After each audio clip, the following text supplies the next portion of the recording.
ನೀವು ನೋಡ್ತಾ ಇದ್ದೀರಾ ಬೀದರ್ ವೀರ ನ್ಯೂಸ್ ಕನ್ನಡ ಚಾನೆಲ್. ಡೆಂಗು ಜ್ವರ ಬಗ್ಗೆ ಎಚ್ಚರಿಕೆ ವಹಿಸುವಂತೆ ಸಾರ್ವಜನಿಕರಲ್ಲಿ ಡಿಎಚ್ಒ ಅವರ ಮನವಿ. ರಾಜ್ಯದಲ್ಲಿ ದಿನೇ ದಿನೇ ಡೆಂಗು ಪ್ರಕರಣಗಳು ಹೆಚ್ಚಾಗುತ್ತಿದ್ದಂತೆ ಗಡಿ ಜಿಲ್ಲೆಯಲ್ಲಿ ಬೀದರ್ನಲ್ಲಿ ಆರೋಗ್ಯ ಇಲಾಖೆ ಎಚ್ಚರಿಕೆ. ಸಾರ್ವಜನಿಕರು ಸ್ವಯಂ ಸುರಕ್ಷಿತ ಕೈಗೊಳ್ಳುವಂತೆ ಮನವಿ ಮಾಡಿದ ಡಿಎಚ್ಒ. ಮನೆಯ ಸುತ್ತಮುತ್ತಲೂ ಸ್ವಚ್ಛತೆ ಮತ್ತು ಮನೆಯಲ್ಲಿ ಶೇಖರಣೆ ಮಾಡಿದ ನೀರಿನ ಸಾಮಗ್ರಿಗಳನ್ನು ವಾರಕ್ಕೊಮ್ಮೆ ಸ್ವಚ್ಛಗೊಳಿಸಲು ಮನವಿ. ಶೇಖರಣೆಯಾದ ನೀರಿನಲ್ಲಿ ಸೊಳ್ಳೆ ಉತ್ಪತ್ತಿಯಾಗದಂತೆ ಮುಂಜಾಗ್ರತಾ ಕ್ರಮ ಕೈಗೊಳ್ಳಬೇಕೆಂದು ಎಚ್ಚರಿಕೆ ವಹಿಸುವುದಾಗಿ ಸಲಹೆ ಸೂಚನೆಯನ್ನು ನೀಡಿದರು. ಬೀದರ ಜಿಲ್ಲೆಯಲ್ಲಿ 6 ಡೆಂಗು ಆಕ್ಟಿವ್ ಕೇಸ್ ಪತ್ತೆಯಾಗಿದೆ. ಬೀದರ ಜಿಲ್ಲೆಗೆ ಎಂಟ್ರಿ ಕೊಟ್ಟ ಡೆಂಗ್ಯೂ ಹಾವಳಿ. ಬೀದರ ಜಿಲ್ಲೆಯಲ್ಲಿರುವ 6 ಡೆಂಗು ಆಕ್ಟಿವ್ ಕೇಸ್ ಪತ್ತೆಯಾಗಿದ್ದು, ಜಿಲ್ಲೆಯ ಔರಾದ ತಾಲೂಕಿನಲ್ಲಿ 2, ಭಾಲ್ಕಿ ತಾಲೂಕಿನಲ್ಲಿ 2, ಬಸವ ಕಲ್ಯಾಣ ತಾಲೂಕಿನಲ್ಲಿ 2 ಕೇಸ್ ಪತ್ತೆಯಾಗಿದೆ. ಕಳೆದ ಜನವರಿಯಿಂದ ಇಲ್ಲಿಯವರೆಗೆ 63 ಡೆಂಗು ಪ್ರಕರಣಗಳು ಪತ್ತೆಯಾಗಿದೆ. ಜಿಲ್ಲಾ ಆರೋಗ್ಯ ಇಲಾಖೆ ಡಿಎಚ್ಒ ಡಾಕ್ಟರ್ ನಿರಗುಡೆ ಜ್ಞಾನೇಶ್ವರ್ ಅವರು ಮಾಹಿತಿ ನೀಡಿದ್ದಾರೆ. ಇದಕ್ಕೆ ನಮ್ಮ ಕಡೆ ಈಗ ನಾವು ನಿಮಗೆ ತೋರಿಸ್ಬೇಕಾದ್ರೆ ಇಟ್ಕೋತೀವ್ರಿ ಸರ್ ನಾವು. ಆದ್ರೆ ಇದಕ್ಕೆ ಚೆನ್ನಾಗಿ ಲಾರ್ವಾ ತಿನ್ನಕ್ಕೆ ಬಿಟ್ಟು ಬಿಡ್ತೇವ್ರಿ ಸರ್. ಈಗ ಹೊರಗೆ ಬಂದ್ಬಿಡ್ತೈತ್ರಿ ಸರ್. ಇದೇನು ಪ್ಯೂಪ ಅದಲ್ರಿ ಸರ್. ಇದು ಇವತ್ತು ಸಾಯಂಕಾಲ ತನಕ ಸೊಳ್ಳೆ ಆಗಿಬಿಡ್ತಾವೆ. ಈಗ ಇದು ಪ್ಯೂಪ ರೀ ಸರ್. ಇವು 1ನೇ ಹಂತ, 2ನೇ ಹಂತ, 3ನೇ ಹಂತ ಅಂತೇಳಿ 4 ಹಂತ ಇರ್ತೇವೆ ಸರ್. ನಾವು ಹಿಂಗೆ ಟಾರ್ಚ್ ಹಾಕಿ ನೋಡಿದಾಗೆ 1ನೇ ಹಂತ ಇದ್ದಾಗೆ ನಾವು ಸೋಷಿಯಲೈಸೇಷನ್ ಮಾಡ್ಬೋದು ಸರ್. ಇದು 3ನೇ 4ನೇ ಹಂತ ರೀ ಸರ್. ಇದು ಲಾಸ್ಟ್ ಇಯರ್ ಸರ್.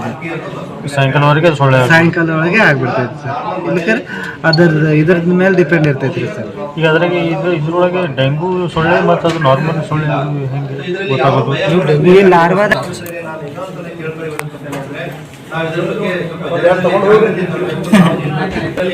ಅಷ್ಟೇ ಅದೊಂದು ಹೇಳಿ ಸರ್. ಇದು ಸರ್ ಇದ್ರ ಲೈಫ್ ಸ್ಪ್ಯಾನ್ 5 years ಇರ್ತೈತ್ರಿ ಸರ್. ಇದ್ರದ್ದು ಮೀನಿದು.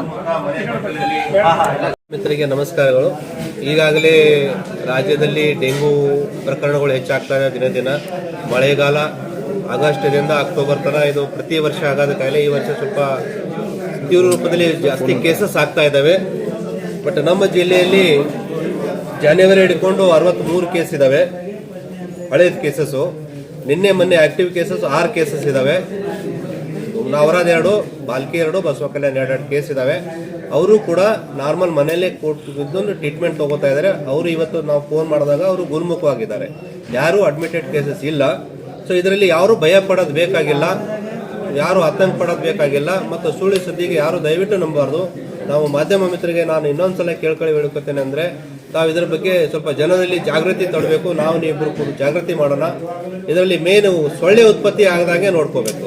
ಎಲ್ಲೆಲ್ಲಿ ನೀರು ನಿಂತ್ಕೊಳ್ಳುತ್ತೆ, ಸ್ವಚ್ಛವಾಗಿ ನೀರು ಎಲ್ಲಿ ನಿಂತ್ಕೊಳ್ಳುತ್ತೆ, ಮನೆ ಸುತ್ತಮುತ್ತ, ಮನೆ ತೊಟ್ಟಲಲ್ಲಿ, ಅಥವಾ ನಾವು ಏನು ತೆಂಗಿನ ಚಿಪ್ಪು ಅಥವಾ ಟೀ ಕುಡಿದ್ಬಿಟ್ಟು ಏನು ಪ್ಲಾಸ್ಟಿಕ್ ಕಪ್ಗಳು ಇರ್ತವೆ, ಪೇಪರ್ ಕಪ್ಗಳು ಇರ್ತವೆ, ಅಂಥದ್ರಲ್ಲಿ ಆ ಸೊಳ್ಳೆ ಉತ್ಪತ್ತಿ ಆಗಲಿಕ್ಕೆ 2 ml ನೀರು ಕೂಡ ಸಾಕು. ಸೊ ಆ ನೀರನ್ನು 7 ದಿವಸ ಅಲ್ಲೇ ಸಂಗ್ರಹಣೆ ಆಯಿತು. ಆ ನೀರ ಮೇಲೆ ಸೊಳ್ಳೆ ಕೊಟ್ಟು ಮೊಟ್ಟೆ ಇಟ್ಟು ಅಂದರೆ ಇನ್ನೊಂದು 7 ದಿವಸದಲ್ಲಿ ಅದು ಅಡಲ್ಟ್ ಏನು ಸೊಳ್ಳೆ ಆಗಿಬಿಟ್ಟು ಅದು ಇನ್ಫೆಕ್ಟ್ ಆಗಿಬಿಟ್ಟು ಬೇರೆಯವ್ರಿಗೆ ಕಚ್ಚಾಗೋದು ಚಾನ್ಸಸ್ ಭಾಳ ತುಂಬ ಇರುತ್ತೆ. ಅದಕ್ಕಾಗಿ ನೀವು ಕೊಟ್ಕೊಂಡು ಜನಜಾಲಿ ಜಾಗೃತಿ ಮಾಡಿಕೊಂಡು ಏನು ಲಾರ್ವಾ ಸಮೀಕ್ಷೆ ಎಲ್ಲೆಲ್ಲಿ ನೀರಿನಿರುತ್ತೆ ಅದು ನೀರನ್ನು ನಿಲ್ದಂಗೆ ನೋಡ್ಕೊಳ್ಳೋದು ನಮ್ಮ ಎಲ್ಲರ ಜವಾಬ್ದಾರಿ ಇದೆ. ತಾವು ಇದಕ್ಕೆ ಸಹಕಾರ ಮಾಡಬೇಕು ಅಂತ ನಾನು ನಿಮ್ಮಲ್ಲಿ ಕೇಳ್ಕೊಳ್ತೀನಿ. ಪ್ರತಿ ಶುಕ್ರವಾರ ನಾವು ಲಾರ್ವಾ ಸರ್ವೆ ಮಾಡ್ತೀವಿ.